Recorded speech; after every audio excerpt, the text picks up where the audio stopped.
Bien, nous voici donc présents pour la dernière étape, donc la procédure à suivre pour remplir, modifier ou supprimer un rapport d'animation. Vous voyez toujours apparaître sur mon bureau, j'ai simplement pris ma tablette, puisque là nous allons travailler sur tablette, que ce soit iPad ou tablette Android. Donc j'ai simplement pris ma tablette au format paysage. Mes deux applications sont toujours présentes sur le bureau. Je vais simplement ouvrir OneDrive. J'accède à mon espace personnel directement, simplement parce que lors de ma première connexion, je ne me suis pas déconnectée pour accélérer la procédure de saisie des rapports à chaque fois. Donc je peux cliquer, vous voyez ici que je suis toujours dans l'espace partagé. Donc mon fichier est toujours présent. Il est important que l'ensemble des rapports enregistrés apparaissent dans cet espace partagé.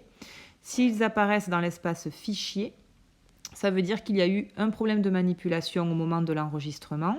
Et donc ici, votre rapport ne sera pas visible par vos collaborateurs puisqu'il s'agit encore une fois de votre fichier personnel, donc un espace de stockage mais pas de partage. Je reviens sur l'onglet Partager, je clique donc sur mon fichier personnel. Idem, je clique sur mon rapport. Je vois qu'un document apparaît à l'écran avec un format un peu particulier. Il s'agit en fait d'une image de mon rapport vierge, puisque là il s'agit du modèle. C'est un document au format PDF. C'est simplement donner un aperçu du document qui existe par ailleurs dans l'application Excel. Vous vous souvenez, lors de la première connexion, nous avons relié entre elles les applications Excel et OneDrive, puisque nous avons utilisé le même identifiant. Il s'agissait de l'adresse mail créée pour vous sur l'espace OneDrive avec en fin d'adresse mail onmicrosoft.com. Donc du coup, les deux applications vont pouvoir interagir en permanence. Pour aller modifier ce rapport, je vais donc cliquer dans l'icône Excel qui apparaît dans le bandeau bleu en haut de l'écran. L'application Excel réagit et s'ouvre instantanément et va ouvrir le rapport que j'ai sélectionné. J'obtiens donc un fichier vierge. Avant même toute modification faite sur ce document, je vous demande d'enregistrer une copie de ce document afin de le renommer et que vous puissiez garder en archive dans votre dossier ce document vierge qui nous sert de modèle. Pour cela, nous allons dans l'angle en haut à gauche, donc l'angle supérieur, dans le bandeau vert de votre écran. Vous voyez qu'il y a une page cornée qui apparaît avec 3 points alignés horizontalement. Je clique sur cette page cornée. Je vois que je suis bien en enregistrement automatique, ce qui signifie que les sauvegardes vont pouvoir être enregistrées au fur et à mesure en cas de modification dans mon rapport d'animation.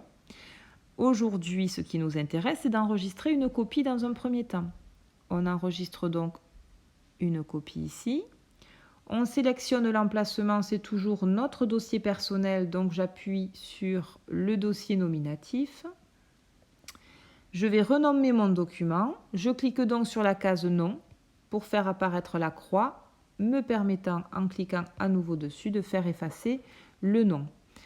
Afin qu'on ait tous la même présentation, je vous propose de saisir comme nom de vos rapports votre nom en majuscule, suivi de la date de votre animation pour laquelle vous allez saisir votre rapport. Donc, par exemple, pour moi ici, le 3 janvier 2020. Attention, certains caractères spéciaux, comme les slash par exemple, ne sont pas acceptés lors de l'enregistrement d'un titre. Voilà, pour les fichiers, donc c'est pour ça que ici, moi, j'utilise des tirets. On fait disparaître notre clavier et on enregistre en cliquant sur la fonction Enregistrer en haut à droite de la fenêtre. Immédiatement, je vois que mon document a réagi puisque le titre de mon rapport a évolué. Je n'ai plus rapport FOP, mais bien nom 3 janvier 2020. Je peux donc commencer la saisie de mon rapport.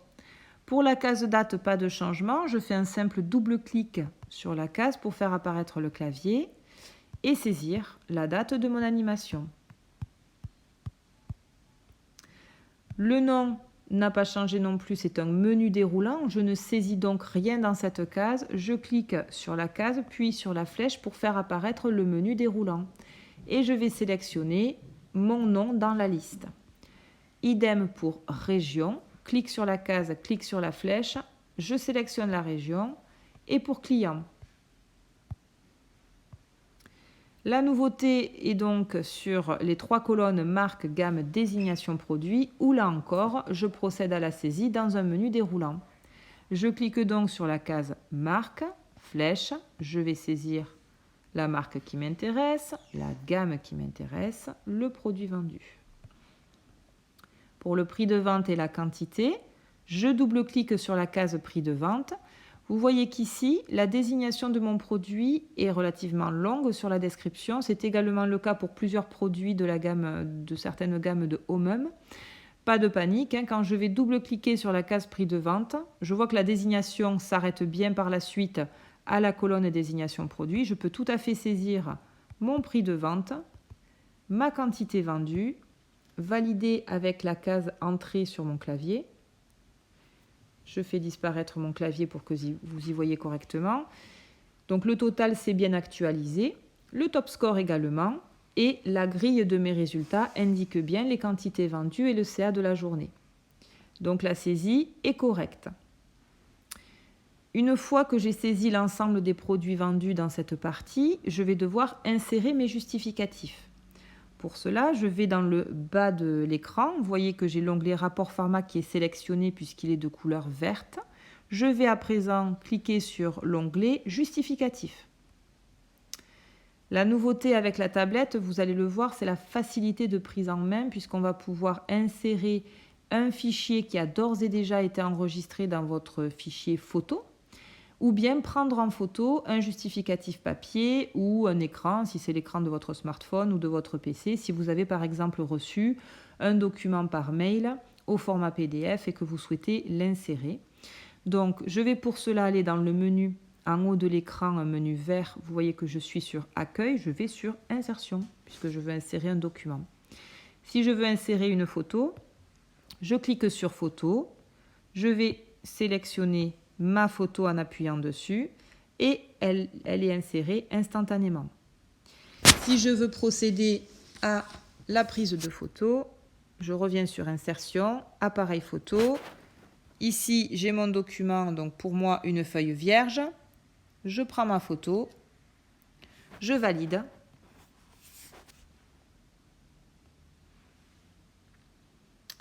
Et le document, là encore, donc, est inséré automatiquement. Bon, par contre, la particularité, vous le voyez, c'est que ça fonctionne très bien pour les documents de type image. Donc, vous savez, quand vous enregistrez le fichier, ce sont les fichiers de format JPG, JPEG ou PNG. Donc, un scan, une photo prise avec mon appareil photo ou une photo téléchargée dans mon fichier, dans le dossier photo de ma tablette. Cependant, il peut vous arriver de recevoir par mail un fichier au format PDF. Donc c'est la particularité sur ce type de logiciel. Je vais vous joindre sur la chaîne YouTube un dernier petit tuto qui sera très court avec une petite astuce pour pouvoir insérer également sans difficulté avec une capture d'écran un document au format PDF. Voilà. Donc la manipulation sera différente si vous êtes sur un iPad ou sur une tablette avec un système d'exploitation Android. C'est pour ça que je ne parlerai pas de la capture d'écran dans ce tuto, mais bien dans deux petits tutos séparés intitulés Astuces sur la chaîne YouTube. Une fois que j'ai enregistré mes justificatifs, c'est bon, ils sont insérés.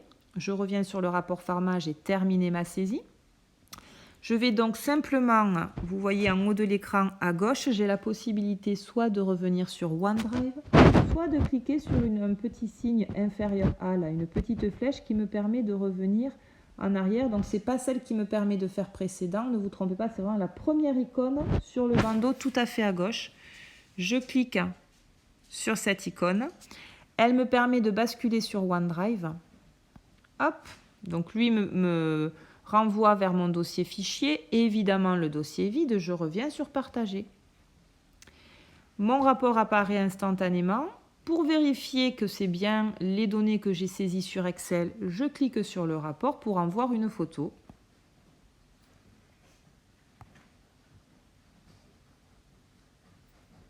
Ça peut prendre quelques secondes, ne vous étonnez pas, c'est simplement le temps que tout soit correctement mis en ligne.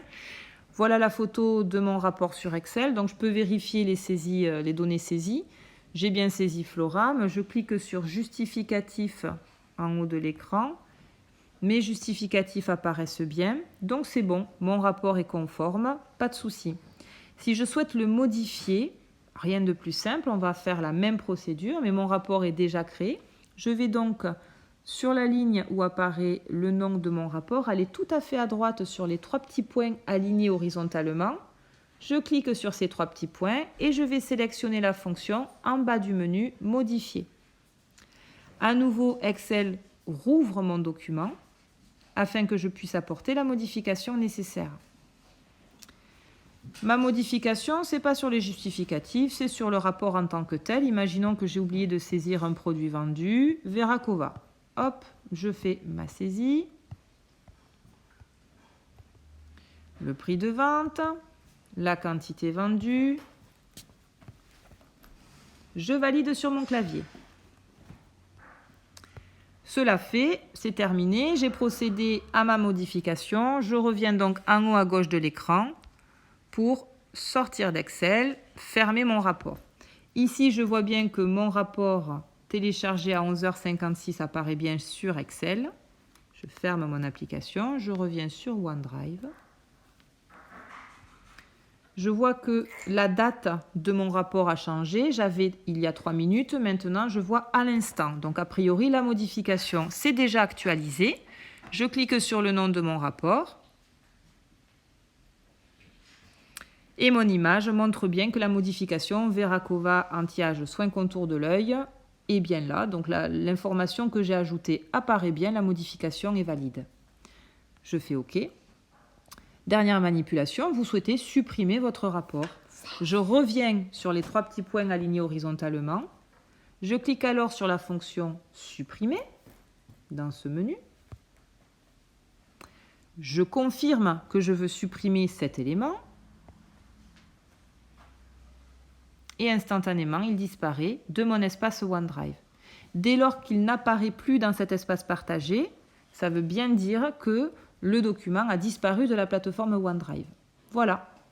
Donc, la manipulation n'est pas très compliquée. Je vous demanderai juste, en retour, après avoir testé à 2 ou 3 reprises notre plateforme OneDrive et l'application Excel, de me confirmer que de la bonne prise en main de ce système.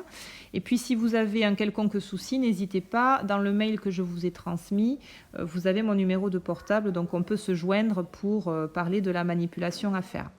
Voilà, donc bon courage à tous, n'hésitez pas en cas de problème et bonne fin de journée, à très bientôt. Au revoir.